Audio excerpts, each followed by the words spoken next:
Durante anos, o mundo centrou a sua atenção em Saddam Hussein, o ditador que desafiou o Ocidente, invadiu países vizinhos e esmagou o seu próprio povo. Mas dentro do palácio, longe das câmaras internacionais, movia-se alguém ainda mais cruel, mais imprevisível e mais temido pelos próprios iraquianos. O seu filho mais velho, Uday Hussein. Não herdou apenas o poder, também recebeu liberdade total para agir como quisesse. A sua violência não se dirigia a exércitos nem a adversários políticos, mas a indivíduos comuns sem proteção nem saída. Segundo Latif Yahia, o homem forçado a viver como seu duplo oficial, o verdadeiro inferno não estava nos corredores do poder, mas sim atrás das portas fechadas, onde Uday escolhia as suas vítimas. Ali a lógica desaparecia, e começava um jogo perverso, onde só ele ditava as regras. A isto dedicou a sua vida, a esmagar os mais vulneráveis. Mulheres, jovens, estudantes, esposas de oficiais, todas podiam tornar-se alvo sem aviso prévio. Mas o que foi o mais desumano que Uday Hussein chegou a fazer?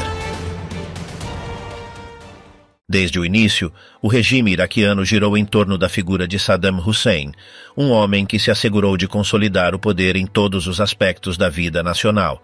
E dentro desse círculo de autoridade absoluta, encontrava-se seu filho mais velho, Uday, que cresceu rodeado de privilégios que o afastaram de qualquer limite social ou moral. Criado em uma família onde a violência era a norma e o medo um instrumento cotidiano, Uday aprendeu desde muito jovem que podia dispor de tudo a seu bel prazer e que ninguém se atreveria a detê-lo, porque seu sobrenome era suficiente para lhe garantir impunidade absoluta. Sua infância não foi marcada por jogos ou estudos como a de outras crianças, mas por uma exposição constante à brutalidade de seu pai, que organizava execuções públicas para aterrorizar a população, e longe de rejeitar aquelas cenas, o rapaz as assumia como uma demonstração de força que o fascinava e o moldava. Enquanto outras crianças se assustavam ao ver castigos exemplares ordenados por Saddam, ele os observava com entusiasmo, entendendo que essa capacidade de decidir sobre a vida e a morte era o verdadeiro poder. E nesse ambiente seu caráter foi se formando até se converter em uma personalidade desequilibrada, incapaz de reconhecer o valor humano nos outros. Desde a adolescência, começou a mostrar traços de violência que já não podiam ser considerados simples atos de rebeldia, pois cada incidente terminava com desaparecimentos ou mortes de pessoas que ousavam contradizê-lo. Um caso que ficou gravado na memória de quem o conheceu ocorreu em seus anos escolares, quando levou uma jovem à sua escola em sinal de desafio contra as normas. Ao ser repreendido por um professor, aquele homem simplesmente deixou de existir pouco depois, o que reforçou em Uday a ideia de que estava acima das regras e que ninguém se atreveria a castigá-lo. A impunidade se tornou parte de sua identidade, e cada ato de violência era outro passo em sua transformação em uma figura temida por todos. À medida que crescia, os privilégios se multiplicavam. Uday tinha acesso a luxos inimagináveis para a maioria da população iraquiana, desde automóveis importados até mansões repletas de serviçais, e tudo isso reforçava sua percepção de ser intocável. Desde sua juventude, começou a frequentar festas privadas organizadas em palácios do regime, onde o álcool e a ostentação marcavam o ritmo das noites. Ali começou a fixar sua atenção nas mulheres como objetos de desejo que podiam ser tomados sem seu consentimento, e logo desenvolveu um padrão de captura forçada e submissão que se repetiria durante anos. Durante anos, Uday foi aperfeiçoando um sistema que lhe permitia dispor de mulheres sem obstáculos, graças ao respaldo incondicional de seu entorno militar e político.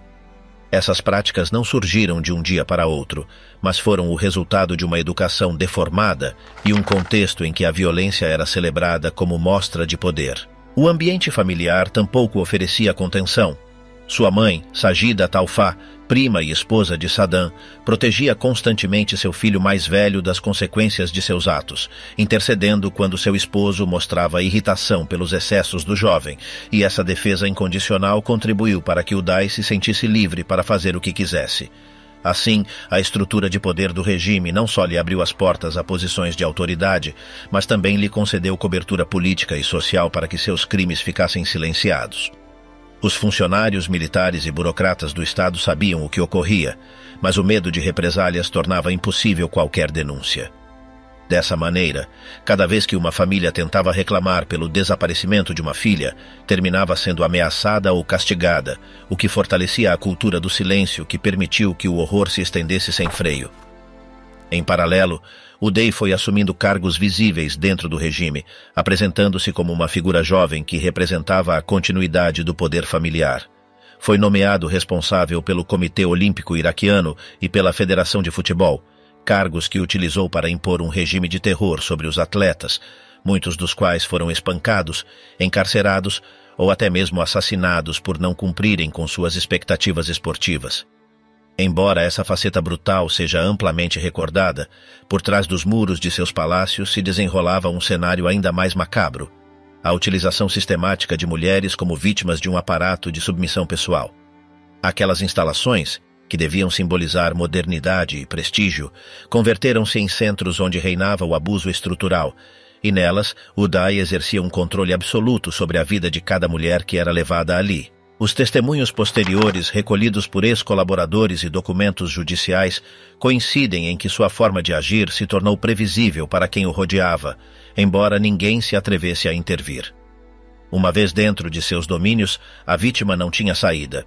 Muitas vezes eram sedadas ou ameaçadas com represálias contra seus entes queridos, e se resistissem, as consequências podiam ser fatais. Algumas sobreviventes narraram que, após serem violentadas, eram jogadas na rua em condições degradantes, enquanto outras nunca mais foram vistas.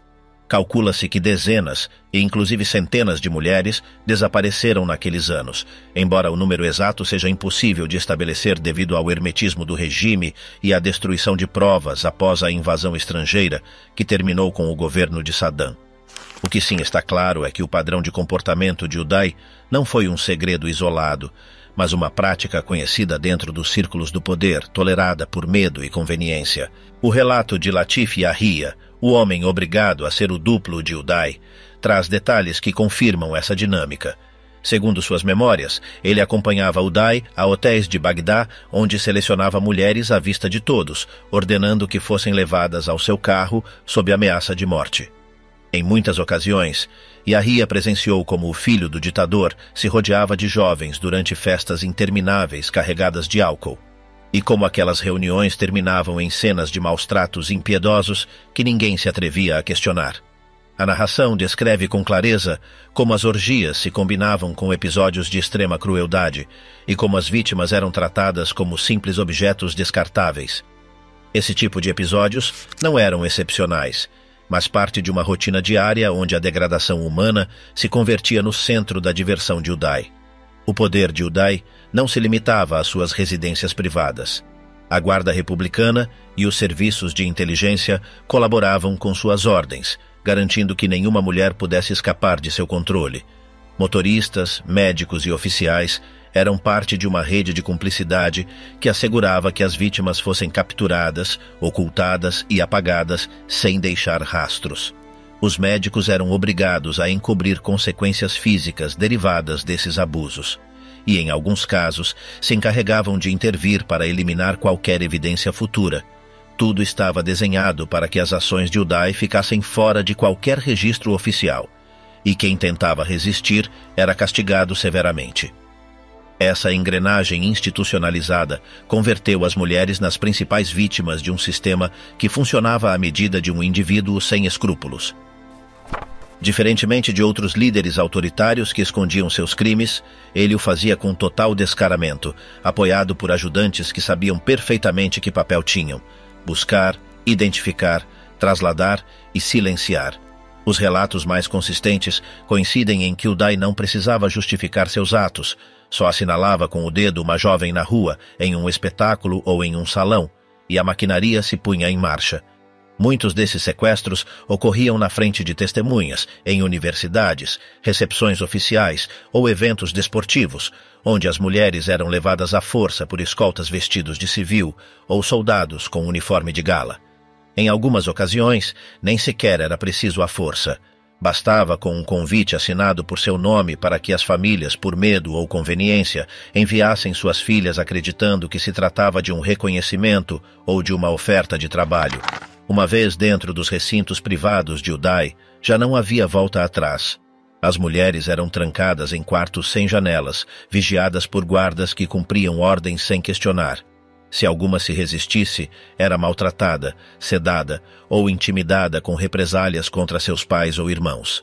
Nos testemunhos recolhidos por Latif Yahia, o duplo de Uday, se descreve com precisão como muitas chegavam vestidas para uma festa e terminavam jogadas como despojos nos corredores, sem saber se iam ser libertadas ou silenciadas para sempre. As sessões de abuso não eram atos individuais nem esporádicos, mas rituais montados como espetáculos para satisfazer os desejos de alguém que só encontrava prazer na humilhação total. Em muitas ocasiões, Uday convocava vários de seus colaboradores para presenciar ou, inclusive, intervir nos atos, deixando claro que ninguém devia olhar para outro lado. Os cômodos estavam equipados com câmeras que registravam tudo o que ocorria, e depois essas gravações eram usadas para chantagear as vítimas ou para seu próprio entretenimento.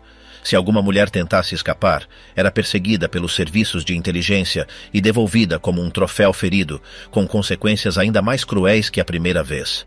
As que sobreviviam eram libertadas em condições físicas e psicológicas deploráveis, e muitas delas preferiam calar por vergonha, por medo ou porque sabiam que não tinham a quem recorrer. O padrão se repetia com impunidade total. Ninguém estava a salvo. Filhas de diplomatas, estudantes, cantoras, enfermeiras, jornalistas, atrizes de televisão, atletas, inclusive meninas menores de idade, todas podiam se converter em alvo se coincidiam com o humor ou o capricho de Uday. Não importava sua origem social, sua fé ou sua situação política. Se algo em sua aparência o atraía, a decisão estava tomada. Em mais de uma ocasião, Uday se apresentou em escolas com a desculpa de dar discursos ou repartir bolsas de estudo, mas na realidade ia escolher novas vítimas. Depois organizava jantares em suas residências, onde as jovens eram obrigadas a comparecer sem saber o que ocorreria depois. Algumas desapareciam essa mesma noite. Outras passavam dias retidas, sem contato com o exterior, até que seus corpos eram abandonados em lugares remotos ou jogados em canais sem identificação. A rede de cumplicidade era extensa. Oficiais do exército, agentes do serviço secreto, assistentes, motoristas, cozinheiros e médicos participavam em silêncio, cada um cumprindo funções precisas. Os médicos intervinham quando era preciso apagar rastros ou realizar procedimentos não autorizados. Os motoristas trasladavam as jovens em veículos sem matrícula.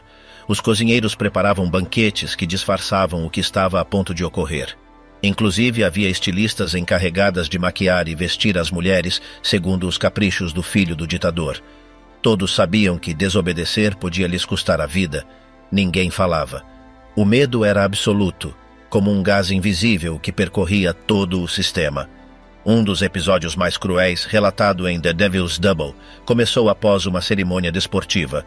Uday pôs os olhos em uma jovem do público e deu a ordem de levá-la ao palácio. A moça tentou resistir. Ao chegar, a situação se tornou violenta. Foi submetida, trancada durante horas e reduzida ao silêncio. Em outra sala, entre risos e taças, presenciava-se o que ocorria sem mover um dedo. Ao amanhecer, seu corpo já não estava. Foi eliminado como se nunca tivesse existido. Ninguém prestou contas. Sua família nunca recebeu explicação. E sua história foi só uma entre muitas, todas com o mesmo padrão. Desaparecimento, silêncio e horror. Em alguns casos, as mulheres sobreviventes tentaram falar. Uma jovem universitária conseguiu escapar da mansão de Uday e buscou refúgio na embaixada de um país europeu. Ali relatou o que havia sofrido, mas o regime reagiu de imediato.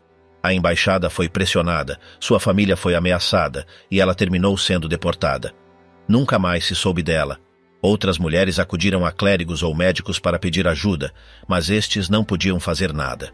O controle do regime era tão avassalador que inclusive os hospitais tinham instruções de não reportar feridas compatíveis com violência se o autor pudesse estar vinculado a Uday. O medo paralisava a toda a sociedade.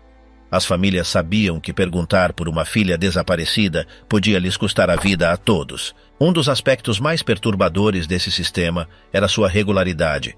Não se tratava de impulsos ocasionais, nem de noites de excessos. Era uma rotina. Cada semana havia mulheres novas. As antigas eram descartadas. Algumas eram retidas por dias, outras por meses. Muitas eram obrigadas a assinar documentos nos quais se comprometiam a não falar. Outras eram fotografadas em situações comprometedoras e depois ameaçadas com a divulgação das imagens se abrissem a boca. As mais jovens, especialmente menores de idade, eram tratadas com uma mistura de indulgência e brutalidade. Uday as chamava suas princesas, enquanto as submetia a todo tipo de castigos. Algumas dessas moças nem sequer sabiam onde estavam. Haviam sido levadas diretamente de colégios ou bairros humildes, sem contato com o mundo exterior. O uso de drogas era comum. A muitas se lhes administravam pílulas dissolvidas em bebidas alcoólicas ou sucos para reduzir sua vontade. Outras eram forçadas a consumir substâncias para facilitar seu controle. Em mais de uma ocasião, as festas começavam com música e risadas forçadas, mas terminavam em cenas de gritos, violência e corpos sem resposta. Uday encontrava prazer em dominar até o último gesto de suas vítimas. Não lhe bastava com a submissão, precisava ver o medo em seus olhos. Queria que soubessem que não podiam fazer nada. Essa sensação de controle total era sua droga pessoal. A isso estava viciado. Os poucos que tentaram frear essa maquinaria fracassaram. Alguns familiares influentes pediram reuniões com Saddam para denunciar os excessos de seu filho. Em vez de frear Uday, o ditador repreendia quem ousava questioná-lo.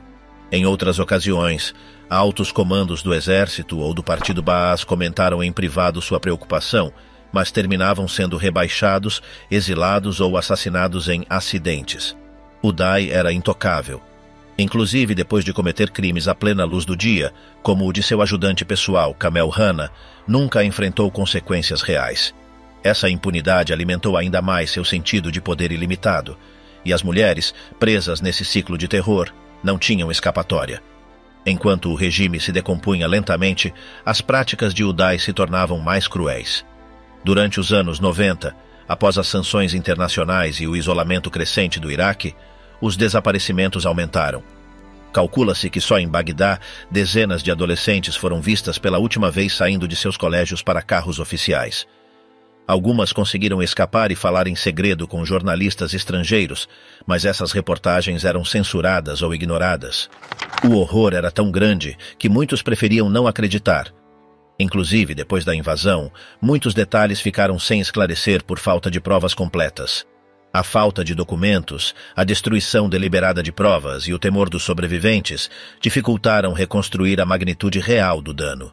O que sim pôde se confirmar é que durante mais de uma década, Uday converteu o país em seu próprio campo de caça.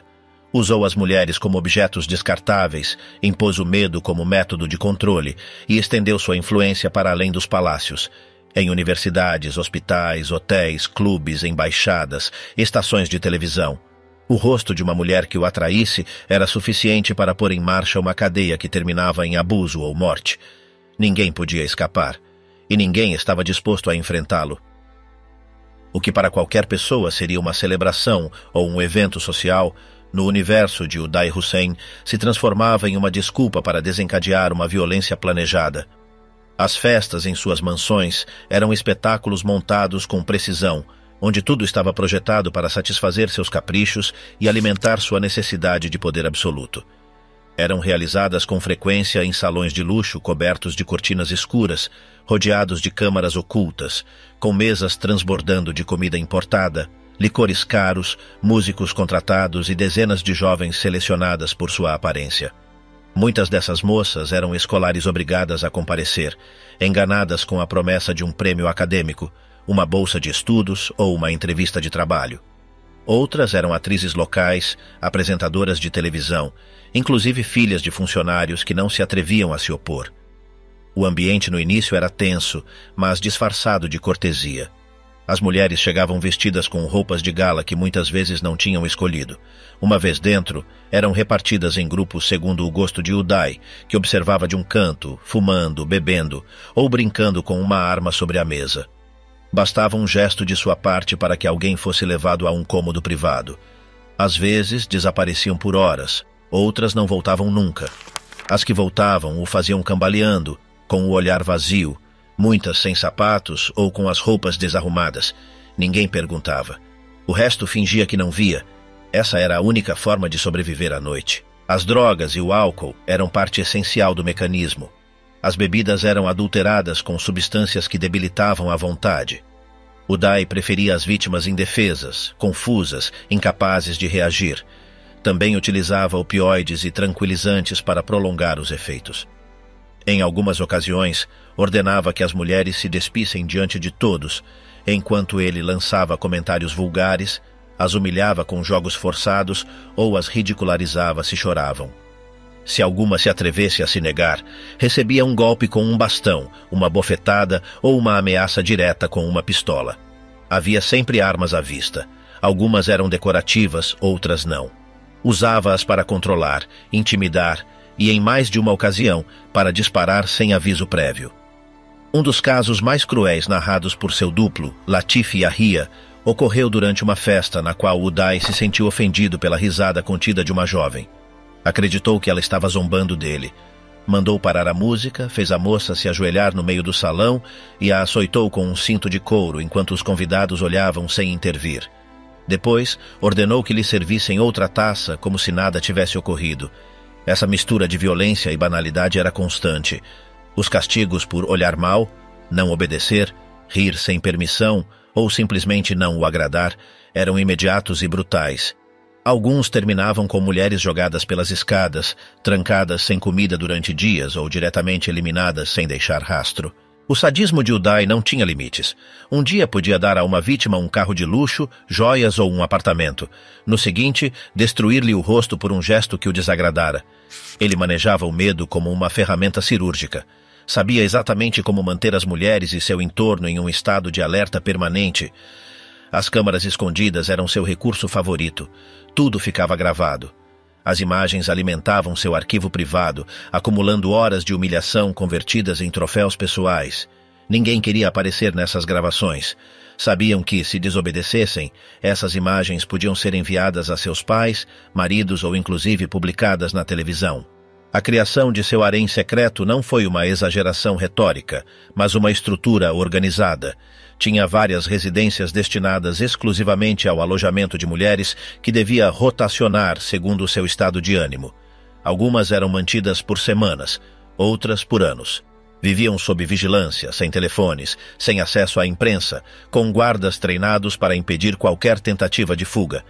Às vezes eram premiadas com saídas controladas para ir às compras ou a tratamentos de beleza, mas sempre escoltadas. Era uma escravidão sexual legalizada sob seu regime. Ninguém as considerava vítimas. Esperava-se que obedecessem e calassem.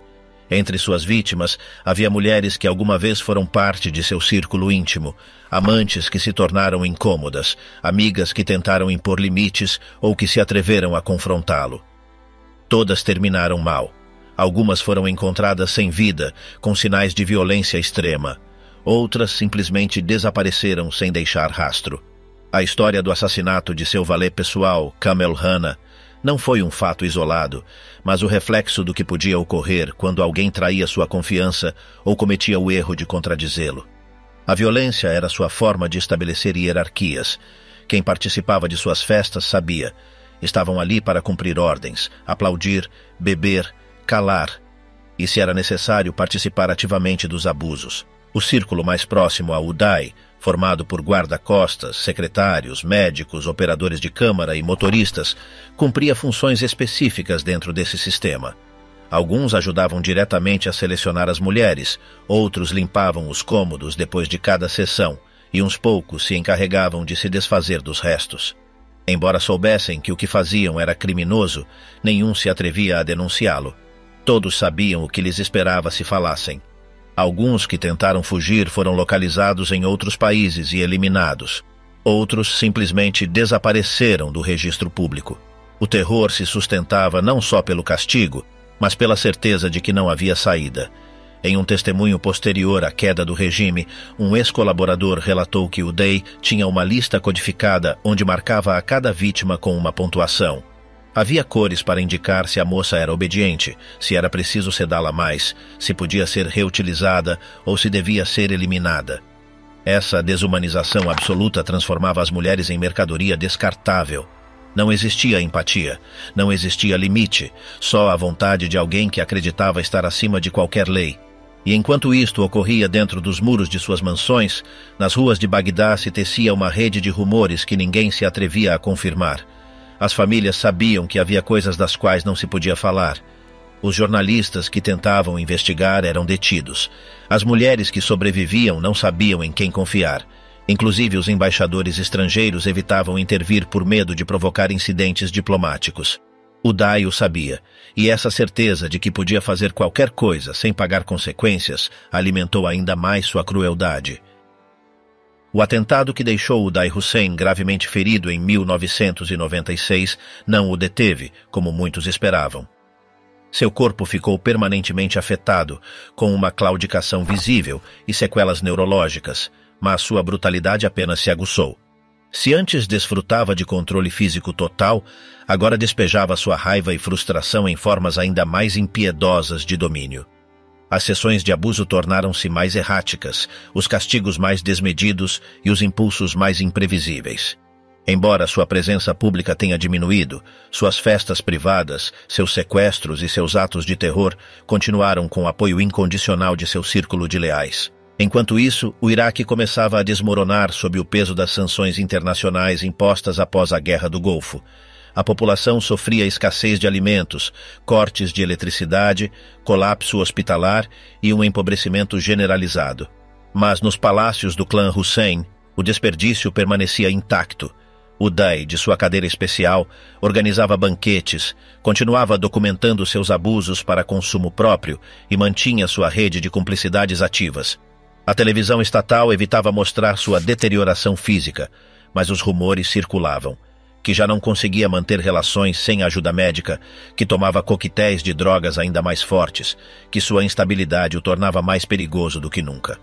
Por trás dos muros de suas residências, o terror se mantinha invisível. As adolescentes sequestradas não desapareceram com o atentado. As reuniões privadas, apresentadas como recepções oficiais, escondiam um pano de fundo de subjugação e abuso. A utilização de métodos químicos para anular a vontade daqueles que caíam em suas redes tornou-se mais sofisticada, e os registros se acumulavam em arquivos secretos. Cadáveres apareciam em zonas rurais, terrenos baldios ou margens de estradas, mas ninguém se atrevia a vinculá-los publicamente a Uday. As famílias calavam-se, os juízes obedeciam e os médicos assinavam atestados com causas de morte falsas. O aparato do medo funcionava intacto enquanto o país afundava. Quando em 2003 as tropas dos Estados Unidos invadiram o Iraque, a cúpula do regime entrou em pânico. Uday foi um dos primeiros a desaparecer. Mudou de residência várias vezes, utilizou sósias, deslocou-se com seguranças que o adoravam quase como uma divindade. Sabia que seu nome estava entre os mais procurados, junto a seu pai Saddam e seu irmão Qusay. Os rumores sobre seus esconderijos multiplicaram-se. Que estava em Tikrit, que se havia disfarçado de clérigo xiita, que usava mulheres como escudo humano. Enquanto o país era bombardeado e o governo se desmoronava, ele se movia por vilas rurais com reservas de dinheiro em espécie, armas e materiais confidenciais, com os quais mantinha o controle e a lembrança de seus atos. A caçada terminou em 22 de julho de 2003, quando as forças americanas cercaram uma residência em Mosul, onde se escondiam Uday, Qusay e o filho deste último. Durante horas, o edifício foi sitiado. Houve fogo cruzado, tentativas de negociação, detonações e, finalmente, a irrupção final. Os corpos dos três foram encontrados crivados de balas. No caso de Uday, seu corpo ficou irreconhecível pelos impactos, mas foi identificado por meios biométricos. As imagens de seus restos mortais percorreram o mundo. Para muitas vítimas, não foi uma reparação, mas sim um encerramento simbólico. Havia morrido o homem que havia imposto o terror sexual como rotina estatal. Após a operação, as tropas encontraram documentos, computadores, arquivos físicos e dezenas de fitas de vídeo. Em algumas residências, acharam quartos ocultos preparados minuciosamente para controlar, registrar e silenciar qualquer rastro de resistência, inclusive decorados com detalhes perturbadores que refletiam uma mente descompensada. Não se tratava de cenas improvisadas, mas de instalações preparadas com intenção clara: capturar, submeter, gravar e calar. Os registros escritos incluíam listas com nomes, horários de entrada e saída, doses administradas e até avaliações pessoais de Uday. Muitos desses materiais não foram revelados ao público, mas parte deles foram filtrados para a mídia ou utilizados em relatórios de direitos humanos. O impacto emocional na sociedade iraquiana foi profundo. As famílias que durante anos haviam temido falar começaram a relatar em voz baixa o que haviam vivido. Algumas mulheres, no exílio, ofereceram testemunhos protegidos. Outras jamais se atreveram a quebrar o silêncio. Os restos encontrados em algumas residências permitiram identificar várias vítimas desaparecidas, mas muitas outras nunca foram reconhecidas oficialmente. A falta de registros forenses, a destruição de arquivos e o medo persistente dificultaram toda a investigação formal. Durante anos, o tema foi um tabu até mesmo dentro do novo governo iraquiano, temeroso de remover feridas demasiado recentes. O legado que Uday deixou após sua morte foi uma mistura de vergonha, trauma coletivo e raiva contida. As organizações de mulheres documentaram centenas de casos que poderiam estar vinculados à sua rede de subjugação sistemática com fins pessoais, mas os números reais provavelmente são muito maiores. Estima-se que milhares de jovens, muitas delas menores de idade, passaram por seu sistema de escravidão sexual. Algumas morreram, outras ficaram com danos físicos irreversíveis, muitas ficaram com sequelas físicas irreversíveis. E embora ele já não estivesse, a dor que deixou continuava presente em hospitais, famílias desfeitas e gerações marcadas pelo medo. Além dos testemunhos, a figura de Uday encarnou uma violência que não se limitava a um indivíduo. Representava o uso absoluto do poder para humilhar, destruir e submeter sem consequências. Sua morte não bastou para curar. Durante anos, muitas vítimas não receberam atenção psicológica nem reconhecimento oficial. Algumas foram estigmatizadas por terem sido mulheres de Uday, como se fossem culpadas em vez de sobreviventes. O silêncio persistente em muitas zonas do país não é apenas uma amostra de medo, mas também da profundidade do dano. Ainda hoje, em alguns setores do Iraque, o nome de Uday não é mencionado. As mulheres que passaram por suas redes vivem ocultando seu passado, e as famílias que perderam filhas não encontraram justiça. O Estado nunca implementou um processo de reparação estruturado. Os arquivos encontrados não foram tornados públicos em sua totalidade. E as novas gerações crescem com fragmentos incompletos do horror que marcou todo um país. Porque o que Uday Hussein fez não foi apenas a perversão de um homem doente, foi o sintoma extremo de um sistema que permitia utilizar o poder para submeter da forma mais íntima e cruel, e o silêncio como norma. Um sistema que, embora tenha colapsado, deixou feridas que ainda não cicatrizaram.